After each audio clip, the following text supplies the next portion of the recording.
Eh bien bonjour à tous et toute la famille, c'est Pascal, j'espère que vous avez la forme pour ma part, ça va extrêmement bien, je pète le feu comme d'habitude, toujours au charbon.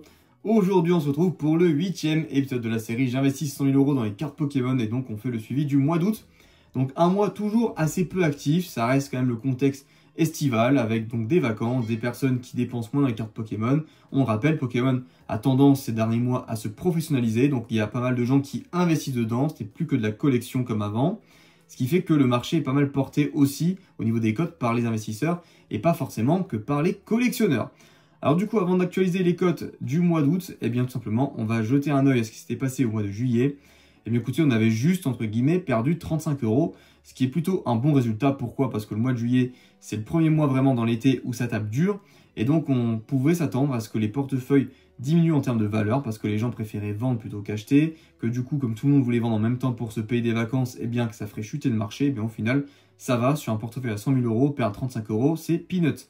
Donc voilà, valeur totale du portefeuille en juillet, 138 155 €, et je vous rappelle le prix d'achat total, donc des achats qui ont été faits entre juin 2024 et décembre 2024, on était sur du 100 037,90 €.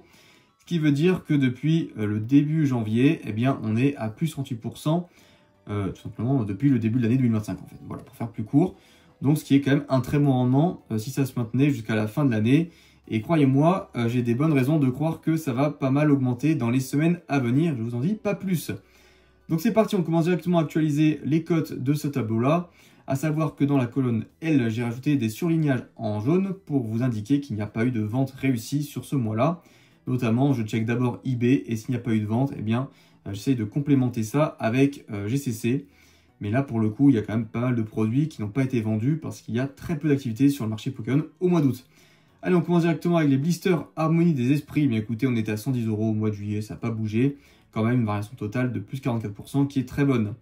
Les boosters La Voix du Maître, 25 €. Pareil, ça n'a pas bougé, mais là, on ne s'attend pas à grand-chose. On est quand même à plus 55% depuis le début de l'année, ce qui est quand même énorme. Pour tout ce qui est Booster X, eh bien écoutez, j'ai des bonnes nouvelles à vous apporter. Donc, dans l'immédiat, rien de neuf, parce que encore une fois, ces ventes n'ont pas eu lieu au mois d'août. Je vous tourne cette vidéo au mois de septembre, donc je sais qu'il y a déjà des ventes qui sont en cours.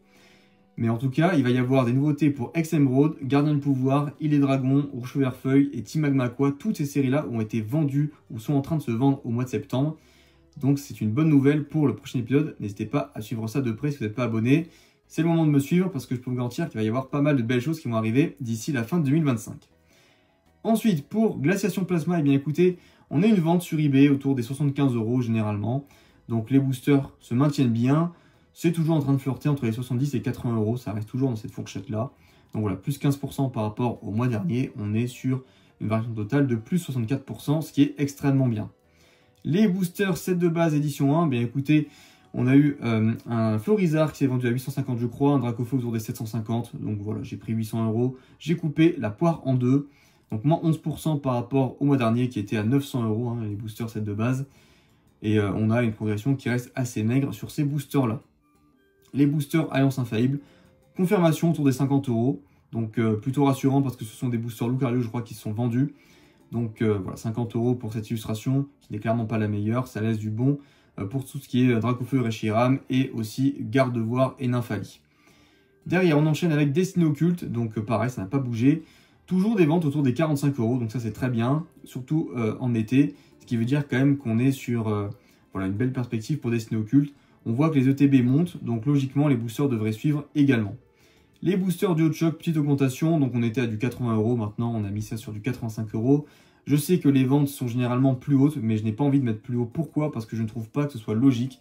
Il y a des ventes encore en cours qui sont en dessous de la barre des 95 €. Donc si ce n'est pas vendu, c'est que ça ne vaut pas 110 € pour moi. Donc il faut être aussi honnête avec ça. Les ventes réussies en fait ne veulent pas toujours dire la réalité du marché et ne viennent pas la transcrire entièrement. Les boosters Eclipse Cosmique, donc pareil, petite baisse, on est sur du 50 € comme Alliance Infaillible. Donc voilà, rien de très alertant, on est sur du moins 5 €, ce qui n'est pas non plus catastrophique. Sur Harmonie des Esprits, pareil, petite baisse, on était à du 65 €, maintenant 55 €. Encore une fois, ça reste uniquement les ventes en cours, mais je pense que, comme je vous l'avais prévu, à partir du mois d'octobre, on va certainement avoir une hausse de cette série qui se fait de plus en plus rare, donc je ne vois pas pourquoi elle resterait à 55 €. Les boosters Tempête Céleste, pareil, belle progression. On est à du 60 €, donc plus 9% d'augmentation cet été, ce qui est quand même un signe encourageant. Donc cette série-là qui est quand même de plus en plus rare. Et donc on a du mal à avoir des ventes réussies, on va dire, mensuellement sur eBay. Mais en tout cas, voilà, on est quand même content, surtout que on en a 83. Hein. Donc autant vous dire que dès que ça monte de 5 ou 10 € sur ces séries-là, on a quand même des gros euros qui viennent se rajouter au bilan de ce portefeuille. Donc ça fait plaisir. Les boosters Ciel Rugissant, pareil, ça se maintient très bien autour des 105 €. Donc, excellente nouvelle hein, pour cette série-là qui a pété la barre des 100 €. Donc, qui suit en fait Originantic et qui avait suivi aussi Primochoc qui, vous verrez, a un petit peu redescendu. Donc, voilà, plus 16% pour ce mois-ci, c'est très très bien. Les boosters Xenia de base, donc là on est à du 65 €, cette série qui m'étonnera toujours. Parce que mine de rien, c'était une série qui valait 36 € il n'y a pas si longtemps que ça. Xenia de base, c'est quand même l'une des dernières séries que j'ai complétées dans ce portefeuille d'achat. Et donc, malgré tout, c'est l'une de mes plus belles progressions aussi, plus 77%. Donc maintenant, voilà, à voir comment ça va évoluer. Mais oui, il faut dire que ça m'étonne pas mal que cette série reste stable autour des 60-65 €. Et donc là, on a même eu une petite augmentation. On a même, je crois, des boosters Torton qui se sont vendus au-delà des 70 €, ce qui est quand même assez incompréhensible.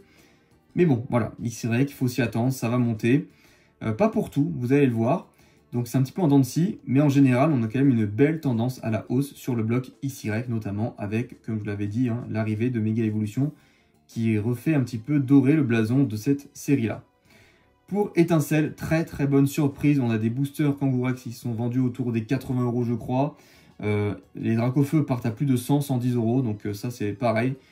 Une très très bonne news. Et donc on a plus 20% de montée sur cette série-là en seulement 30 jours. Donc on a quand même une variation totale qui était un petit peu à la traîne, qui maintenant devient tout à fait correcte, de plus 50% en même pas un an. Les boosters évolution, donc encore une fois 70 €, ça semble pas mal se stabiliser à ce prix-là. Et comme vous pouvez le voir, 55% d'augmentation depuis janvier, ça me laisse très heureux par rapport à cette série qui est quand même assez mainstream. Pour XY Génération, donc j'ai laissé 90 €, il n'y a pas eu de vente réussie. Moi ce que je peux vous dire, c'est qu'il y a des boosters encore aujourd'hui qui sont à vendre autour des 95 €, ouais, c'est ça qui ne se vendent pas. J'allais dire 100 €, mais non, c'est 95. Donc voilà, 90 €, je pense que c'est un bon prix, surtout si on prend en compte qu'il y a Pikachu et Dracofeu qui sont quand même des illustrations qui valent plus cher que Tortank et Florizard. Les boosters Impact des Destins, petite progression, donc on était à du 40 €, on est maintenant à du 45 €. Ça aussi, ça fait toujours le yo-yo entre 40 et 50 €. Donc je pense que cette série-là va quand même sur du court terme se cantonner autour des 40 €, 50 €, mais pas plus. Diminuer, je ne pense pas. En tout cas, il faudra voir après sur du plus long terme, parce que ce qui est toujours intéressant avec les blocs précédents, c'est qu'on a vu que les plus petites séries avaient beaucoup plus de facilité à monter en cote, comme on le voit ici avec la variation totale hein, de plus 66%. Mine de rien, on se dit que la différence entre 27 et 45 c'est faible, mais les stats parlent d'elles-mêmes et on voit quand même que c'est un actif qui progresse extrêmement bien. Donc attention à suivre, même si en termes d'euros, c'est pas forcément le meilleur rendement, et bien au niveau du pourcentage, si on avait mis 100 000 € sur les boosters Impact des Destins, on aurait officiellement aujourd'hui 166 000 €. Voilà, donc ça reste quand même assez intéressant de voir ça. Moi, je suis toujours assez optimiste par rapport à cette série. C'est une série qui est assez décriée. Même à l'époque, quand j'ai recommandé déjà, c'était l'un des premiers co-invest que j'ai fait dans le Discord VIP en 2022, je crois. Donc, je l'ai conseillé très peu cher, vers la barre des 10 €. Et bien écoutez, voilà, aujourd'hui, on est à 45 €. Et pourtant, je pense encore que ça va monter. Donc, on est quand même sur une sorte de progression sur cette série à plusieurs échelles. Les boosters Originantic, et bien écoutez, 120 €, ça s'est vendu. Et en plus, c'est une illustration ou pas qui est la pire illustration d'Originantic. Donc voilà, autant vous dire que Tyrannosif se vendrait certainement plus cher. Et sans pareil, du coup, de Groudon et de Rayquaza qui se vendraient encore plus. Donc c'est très encourageant, j'ai laissé 120 €. Mais je pense que cette série-là va encore nous surprendre. Donc ça fait du bien de voir des séries XY qui se stabilisent au-dessus des 100 €. Mine de rien, on est quand même sur un bloc qui prend beaucoup en valeur. Et sur des séries qui sont de plus en plus, on va dire, reconnues pour leur valeur. Alors que XY était, il y a encore quelques années, un bloc, on va dire, pour les jeunes, pour les ados. Et ça prend vraiment au sérieux maintenant, ce bloc-là. Donc attention à XY, encore une fois, qui risque de pas mal performer dans les semaines à venir. Les boosters Primochoc, ça pour le coup, ça a un petit peu baissé. Donc on était à du 110 €, ce qui était quand même des ventes assez chères. 95 €, ça me semble tout à fait logique. Donc voilà, il y a des artsets qui se sont vendus, je crois, autour des 380 €, ce qui est très bien, parce que ça veut dire que même en lot, les gens sont prêts à mettre du fric dessus. Et donc 95 €, ça reste extrêmement bien, comme vous pouvez le voir, plus 48%. C'est un bloc qui a très bien performé dans mon portefeuille. Même si ça a baissé, je suis certain que ça va repasser illico presto sur la barre des 100 €. Et derrière, dernier booster que j'ai acheté, on est sur les boosters Vigueur Spectral, donc à 70 € désormais. Alors pourquoi j'ai mis 70 €? Parce que Ectoplasma s'est vendu, je crois, autour des 80-85 €. Sachant que c'est la meilleure illustration, j'ai envie de vous dire qu'il y a peu de chances que les boosters Exagid, Elexprint, Diancie se vendent autour des 80 balles également. Donc voilà, je pense que sur les ventes en cours, on est sur du 80 € pour en avoir, dans tous les cas, du Vigueur Spectral. Mais à voir si ça arrive quand même à se vendre à ces prix-là pour les autres illustrations. Donc c'est pour ça que j'ai préféré être conservateur et mettre à 70 € les boosters Vigueur Spectral. Donc moins 12%, c'est pas catastrophique, on a quand même un rendement qui reste correct. On passe sur les cartes PSA, et là-dessus, on va avoir certainement du mouvement à partir de 2026, parce que PSA vient d'annoncer que le centre en Allemagne allait ouvrir, et donc il n'y aurait plus de douane. Ça va faciliter simplement les envois, donc beaucoup de gens vont commencer à envoyer chez PSA. Beaucoup plus de concurrence directe et beaucoup plus de cartes françaises notées en PSA 10 certainement. Donc à voir comment va s'adapter le marché. Mais donc on a déjà le Dracofex 151, donc en alternative, en PSA 10 qui est maintenant à 700 €, qui a dégringolé, qui était à plus de 800 et quelques euros. Donc là-dessus quand même petite défaite. Malgré tout, on reste sur un Dracofeu qui a très bien performé depuis l'achat, plus 54%. Mais quand même, ça fait mal alors qu'on était sur une carte qui était proche d'atteindre les 1000 €. Et bien là, on est sur une carte qui est quand même plus proche des 500 € que des 1000 balles désormais. Donc à voir comment ça va évoluer. Je pense que c'est juste une correction du marché, mais on va certainement regrimper vers les 800-850 €, on va dire, d'ici la fin de l'année. Je ne vois pas par contre cette carte dépasser les 1000 balles d'ici début 2026 en tout cas. Voilà, ça sera certainement fin 2026, voire 2027. Le petit Dracofeu ex alternatif de Destiny Paldea, toujours à 430 €, qui stagne, voilà, qui n'a pas vraiment beaucoup progressé depuis la date d'achat. Comme je vous l'ai dit, c'est un achat qui est extrêmement simple, qui n'a absolument pas de valeur ajoutée, c'est un truc que tout le monde pourrait faire. Donc voilà, c'est normal qu'il n'y ait pas non plus de gros risques et donc pas de gros rendement. Le Dracofeu Holo de célébration, donc là-dessus, petite progression, on est sur du 550 €. Une carte extrêmement bancale, il faut le dire, c'est-à-dire qu'il y a des fois ça va se vendre à 600 €, des fois à 400 €, on ne sait pas trop, donc voilà, j'ai pris la moyenne des deux, mais pour moi c'est une carte qui ne va pas non plus beaucoup monter en valeur, c'est une carte sur laquelle beaucoup de gens ont investi, donc voilà, rien d'original, et donc on ne peut pas espérer des gros rendements dessus, ce n'est pas niché, ce n'est pas non plus hyper désiré, les priorités des gens sont ailleurs, donc voilà, pour moi Célébration, c'est pas une carte qui va énormément monter. Le Dracofeu Shiny de la Voix du Maître, donc il y a une vente sur GCC à 875 €, ce qui est stable par rapport au mois de juillet, moins 3%, mais ça reste à peu près le même montant. Donc voilà, c'est assez engageant quand on voit ce genre de montant, plus 41%. Maintenant, il faut voir un petit peu ce genre de carte-là. Ok, ça reste du Shiny, mais ça reste la Voix du Maître, qui est une série très peu connue en fait, quand on voit la popularité des autres séries du bloc XY. Et donc, ça serait quand même un accomplissement, même si on voit, on va dire... la belle popularité de cette carte, qui est une shiny, etc., de voir cette carte dépasser les 1000 balles, parce qu'aujourd'hui, les seules cartes qui ont dépassé les 1000 balles dans le bloc épée bouclier, ce sont des cartes qui viennent de séries extrêmement hypées, qui ont beaucoup subi, on va dire, cette manipulation de marché, cette hype, etc., et c'était pas le cas pour la Voix du Maître. Donc, j'ai hâte de voir comment vont se comporter les cotes pour ces séries-là. Le Dracofeu VMAX de la Destinée Radieuse, eh bien écoutez, on est sur du 500 €, donc pareil, ça n'a pas bougé. C'est pas une carte que je vois vraiment s'imposer. Sincèrement, quand on voit les Shiny, Radieux, les VMAX, tout ça, c'est pas des cartes qui performent extrêmement bien. En général, voilà, tout ce qui est pas illustré en alternate, ce sont pas des cartes qui ont tendance à s'imposer sur le bloc épée bouclier. Donc ce qui marche vraiment très bien, ce sont toujours les alternatives, etc. Ça depuis le début, il y a très peu de gens qui ont perdu de l'argent dessus sur les grosses cartes. Mais là, pour le coup, un Dracofeu comme ça, je l'ai acheté, mais franchement, peut-être que le Rainbow aurait été mieux. Voilà, donc bon, disons que je ne vois pas le Dracofeu faire un meilleur rendement que plus 20-25% d'ici la fin de l'année. Donc je vois même ça à la baisse plutôt qu'à la hausse, mais bon, on verra bien. L'Ectoplasma VMAX alternative, très bonne nouvelle à vous annoncer, parce qu'il a dépassé la barre des 1000 balles, voilà. Donc c'est une carte que j'avais achetée à 464 € en novembre, qui aujourd'hui a gagné 636 €, donc plus 137% de rendement en même pas un an, c'est juste monstrueux.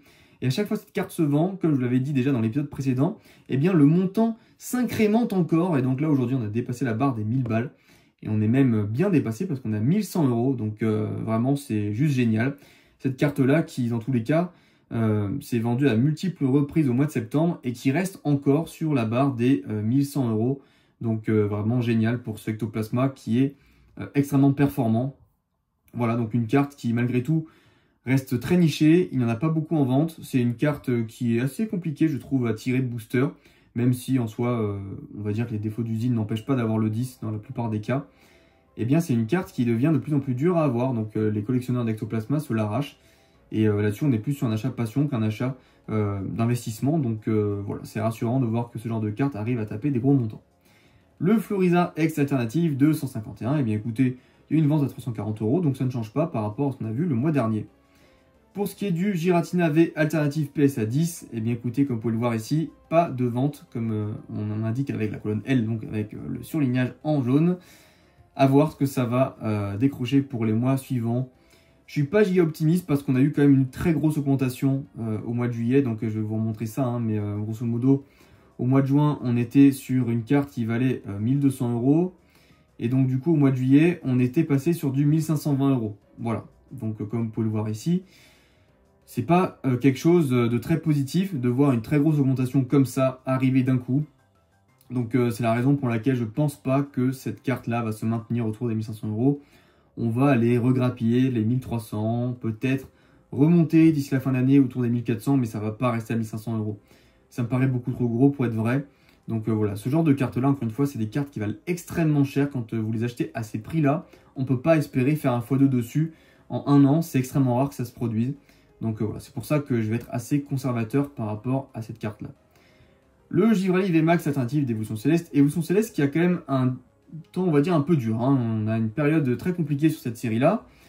Donc 420 €, ça baisse, voilà, donc c'est pas non plus une baisse dramatique, moins 6%, mais quand même on est sur un rendement qui est pas du tout satisfaisant. Voilà, moins de 10%, ce qui n'est pas du tout ce qu'on vient chercher avec Pokémon en général. Le Noctali VMAX c'est pareil, donc on est autour des 10% de rendement, mais là on a une grosse chute de 14%, donc 1890 €. L'avantage c'est que sur ce genre de carte-là, ça ne va pas durer, donc on est quand même sur des cartes qui sont assez appréciées, qui ne se vendent pas à n'importe qui. En fait, c'est généralement des gros vendeurs qui les liquident. Donc voilà, quand ça se fait, c'est via des belles plateformes, sur eBay, sur GCC, et donc généralement ça part plus haut que ça. Donc le mois d'août a eu raison de ce Noctali VMAX là. Le Nymphali VMAX, écoutez, c'est pareil, moins 10%, rendement très faible, donc on est sur du 450 €. Il n'y a pas de quoi casser trois pattes à un canard. Le Filali VMAX, bah, c'est exactement la même chose, hein, je vous l'ai dit, c'est un peu la malédiction d'Évolution Céleste. Moins 9%, plus 18%, ce qui est correct, mais franchement, on va chercher quand même plus les 25-30% sur ce genre de carte, hein, c'était un peu le but sur les VMAX alternatives. Donc voilà, 400 €, c'est le prix qu'elle vaut aujourd'hui. Du coup, on a le VMAX alternative de Rayquaza qui a baissé, voilà, qui s'est vendu à 1000 €. Donc là, pour le coup, c'est le seul produit du portefeuille qui est de nouveau en déficit.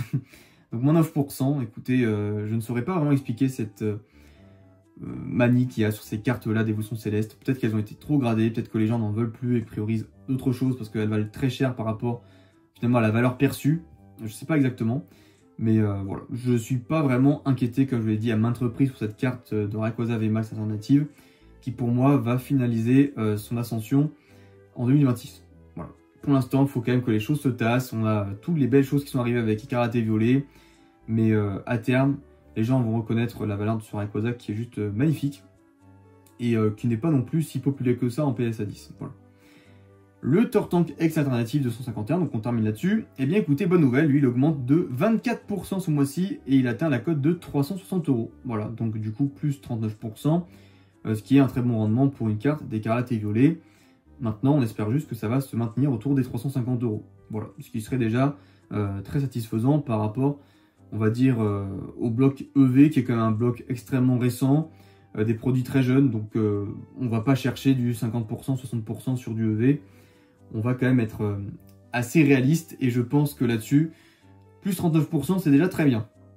Et bien écoutez, on arrive à la fin de ce portefeuille, parce qu'il n'y a aucune display qui a été vendue ni sur GCC, ni sur eBay au mois d'août. Mais par contre, ce que je peux vous dire déjà, c'est que la display AP Legend se vend en ce moment sur GCC, donc il y aura des news. Explosion de Plasma également. Eclipse Cosmic, il y en a eu 2 qui ont été vendus, donc ça c'est déjà pas mal. Harmonie des esprits, il y en a eu une qui a été vendue. Tonnerre perdu, toujours pas de vente malgré tout. J'attends. Ciel rugissant, pas de vente non plus à l'horizon. Ixalan de base non plus. Étincelle non plus. Évolution non plus. Origine antique, eh bien écoutez, non plus, malgré tout. Primo choc, ce n'est pas le cas. Et vigueur spectrale non plus. Voilà. Donc en fait, il y a quand même bien, on va dire, 30-40% des displays qui vont être actualisés au mois de septembre. Donc j'ai hâte de voir ça. Mais en tout cas, aujourd'hui, je peux vous annoncer qu'on n'est même pas en déficit par rapport au mois d'août. On a gagné 265 €, donc ce qui est quasiment rien du tout par rapport voilà, à la progression de ce portefeuille qui est moins de 1%. Mais donc au final, on totalise quand même une variation totale de plus 38%. Et donc on est sur du 138 420 € à la fin de cette période compliquée qui est l'été. Voilà, donc maintenant, à partir du mois de septembre, on va certainement passer la barre des 140 000 €. À voir si on arrive même à atteindre les 150 000, ce serait quand même assez incroyable, mais on croise les doigts pour que ça se passe. Il faut aller gratter 12 000 € sur le mois de septembre, qui est quand même la reprise, donc peut-être que ça va se faire plus doucement, peut-être que au contraire, les choses vont reprendre plus sérieusement dès le début de la rentrée avec Pokémon. Ça, je vous laisserai voir dans le prochain épisode. Mais voilà, en tout cas, moi, mon but pour cet investissement-là, pour ce portefeuille, c'est d'atteindre les plus 50% d'augmentation d'ici la fin de l'année 2025. Est-ce qu'on va y arriver? Ça serait juste énorme. Parce que, encore une fois, on est sur 100 000 € qui est un gros capital. On est sur des produits qui sont stockés dans un coffre à la banque. Donc, c'est même pas un entrepôt à louer. C'est même pas, comment dire, de la logistique de fou d'avoir ça dans plein de trucs différents, etc. C'est vraiment très simple. Donc, voilà, ça serait juste dingue. Et j'espère que ce défi va arriver au bout de cette année 2025. En tout cas, j'espère que cette vidéo vous aura plu. N'hésitez pas à la liker et à vous abonner si ce n'est pas encore fait. N'hésitez pas non plus à me poser vos questions dans les commentaires. J'essaierai d'y répondre. Et sur ce, je vous dis à la prochaine, portez-vous bien, ciao ciao!